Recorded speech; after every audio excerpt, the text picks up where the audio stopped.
tunalia masashi hapa.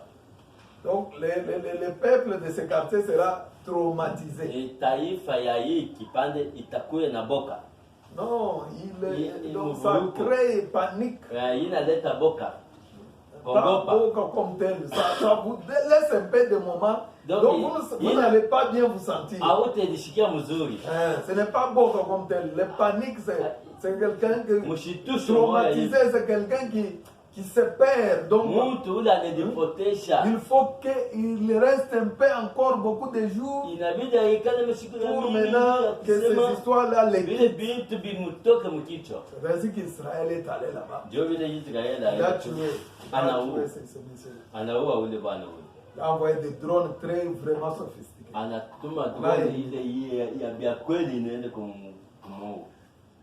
Alors, les Libanais sont en train de chercher comment se venger. Israël les attend.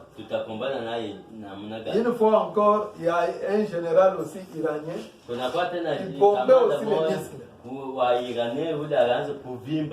Il était en train toujours de déjouer les plans. Il était très fort aussi dans le monde mystique. Quand on a dit qui fait ça? Alors, ils ont dit le cerveau c'est ce messieurs-là. Il a osé quitter l'Iran pour aller en Irak. Juste à l'aéroport. On l'a éliminé. Chez autrui. Les Irakiens se plaignaient.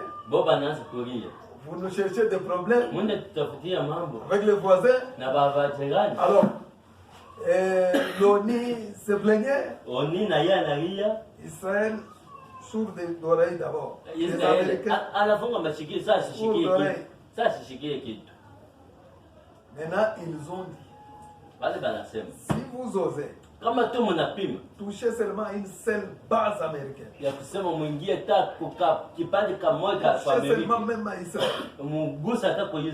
vous touchez une fois, nous on vous frappe 52 fois. 52 fois, on attaque 52 endroits.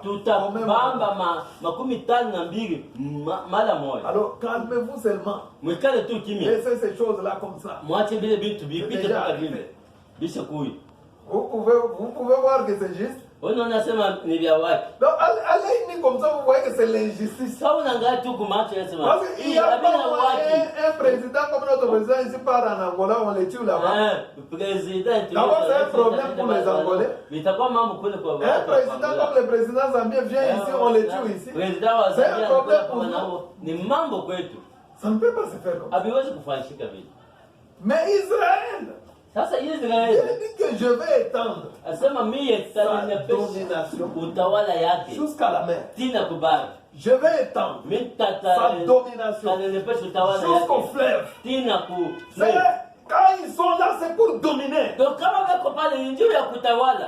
papa dit Juda. Toi Juda, ta main sera toujours sur la ligne. Pourquoi les Sud-Africains aujourd'hui, ils n'ont pas été bien enseignés. Parce que Dieu dit, mon peuple meurt faute de connaissance. Parce que si vous ne connaissez pas Israël c'est qui? Dieu dit, pour Israël je serai toujours fidèle à lui. Même s'il transgressait mes lois, même s'il faisait quoi, Israël lui, je ne lui retirerai pas ma bonté. Je vais punir Israël. Mais ma bonté envers lui, je garderai toujours ma bonté. Je ne violerai pas mon alliance. Quand on ouvre les 7 sceaux, quand on révèle les 7 tonnerres, la Bible ici devient une nouvelle Bible. Vous allez comprendre les psaumes ici d'une autre manière. Je vais chanter à jamais les bontés de l'Éternel. Proclamer d'âge en âge sa fidélité.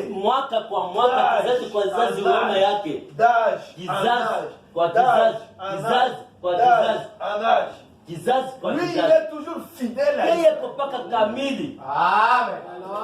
Il est toujours fidèle à lui. Maintenant, celui qui n'est pas enseigné, celui qui ne veut pas suivre William Branham, il va dire ah non, mais ça c'est l'injustice. Israël va tuer quelqu'un au Liban.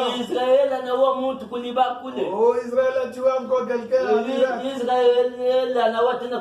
Oh, non, on a tué beaucoup de femmes là à Gaza. On a tué même les petits enfants.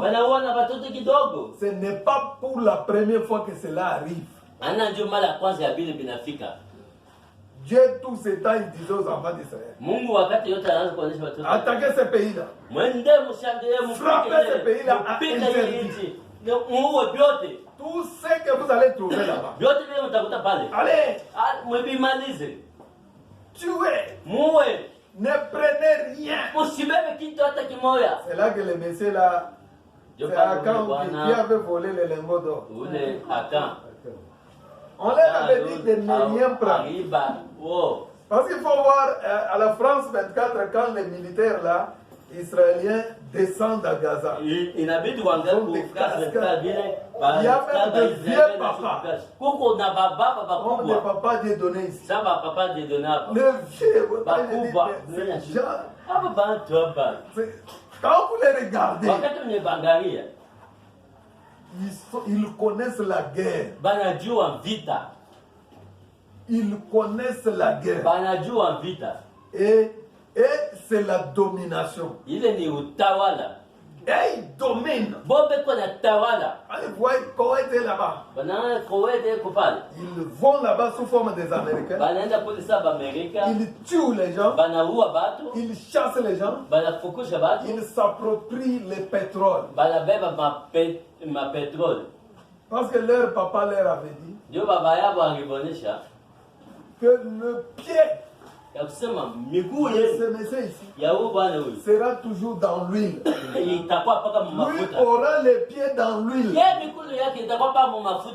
Maintenant, frère Branham, quand il vient, vous dit que ce n'est pas le pied dans l'huile comme vous allez à casser qui là-bas où les gens mettent le pied dans l'huile. Il dit non, c'est le pétrole. C'est ici, là où il y a le pétrole. C'est là qu'il est. C'est là qu'il est. Amen. Maintenant, pour ce qui concerne la troisième guerre mondiale, Frère Branham dit que surveillez les rois du Nord. Ne regardez pas ce qui se passe là en Israël. Mais surveillez les rois du Nord. Surveillez la Corée. Surveillez la Russie. Ce sont les gens à surveiller. Ils sont en train de développer des bombes qui vont nous anéantir, nous tous. Mais pour ce qui concerne les promesses de domination, c'est Dieu lui-même. J'ai arraché ma vigne de l'Égypte. Je suis venu. J'ai chassé les nations. Amen. Parce que les gens là disent que les territoires occupés. Il parle des territoires occupés. Territoires occupés par qui? Par Israël. Si vous leur demandez, mais pourquoi vous allez provoquer Israël? Oh, Israël occupe nos terres. Maintenant, vous ne pouvez pas les laisser. Il dit non. Lui, il faut seulement qu'il nous laisse les terres. Et puis, même s'il nous laisse les terres, ça ne va pas s'arrêter là. Seulement quand nous allons exterminer tous les juifs, c'est alors qu'il y aura la paix. On ne veut plus entendre parler des juifs. Nous voulons les exterminer. Est-ce que vous comprenez que là, il y aura la paix? Ça, c'est pas de Motele, c'est pas de Patapa Salama.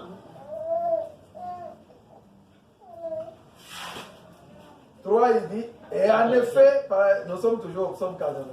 Je peux le dire, ta bonté est établie pour l'éternité dans les cieux, et tu as ancré ta fidélité.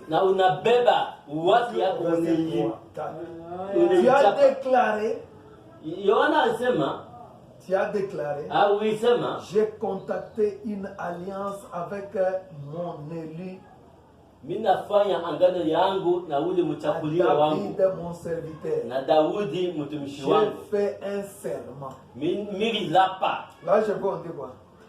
Miri lapa.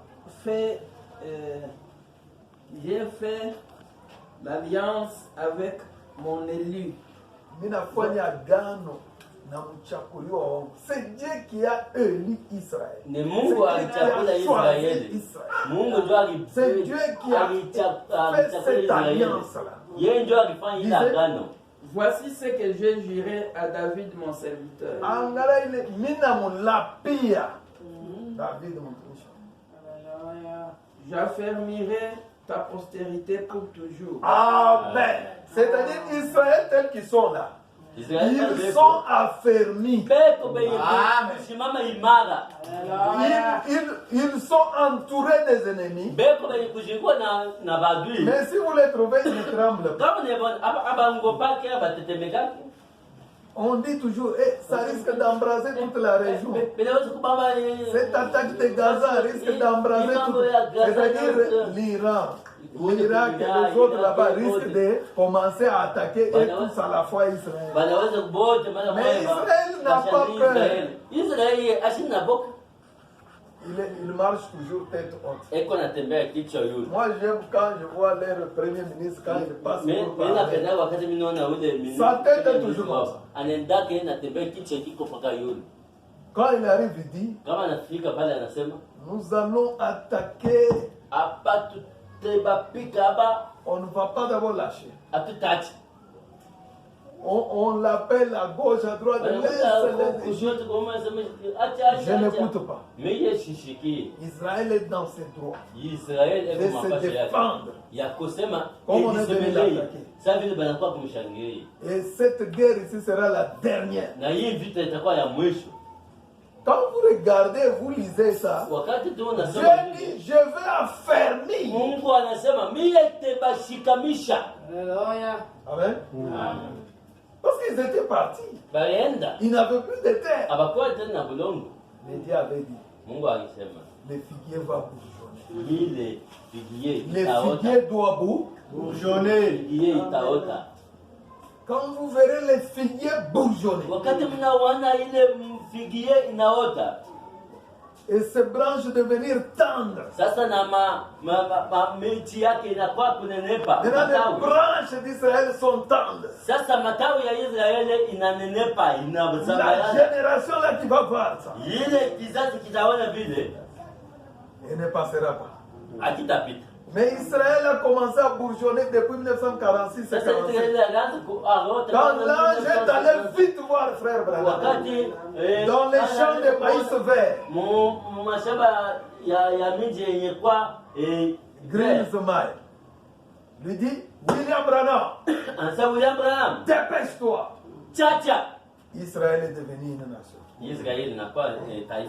Alors j'avais dit, la génération qui va voir ça ne passera pas. Alors dépêche-toi. Amène les gens à te croire. Fais vite. Amen. Est-ce que ce message que nous avons, est-ce que c'est relié à ce qui se passe en Israël? Amen. Oui. Comme preuve. Ce que nous avons ici est relié avec ce qui se passe en Israël. La nuit où la charte a été déclarée à l'ONU, Israël est devenu une nation. Cette même nuit-là, l'ange du Seigneur est venu me voir pour me donner la commission d'aller dans le monde entier, d'amener les gens, de croire. Amen. Amen. Amen. Oh non, mais c'est bien de lire la Bible. Parce que frère Abraham dit, vous êtes un bon lecteur de la Bible. Mais aujourd'hui, les gens ne veulent plus lire. Les gens ne veulent plus lire. Parce que celui qui a bien compris les 7 sceaux, qui a bien compris les 7 âges de l'Église, qui a bien compris les 7 trompettes, les 7 tonnerres, quand lui lit la Bible, il comprend bien les choses. Quand lui voit, il regarde les informations à la télé, il comprend bien les objets.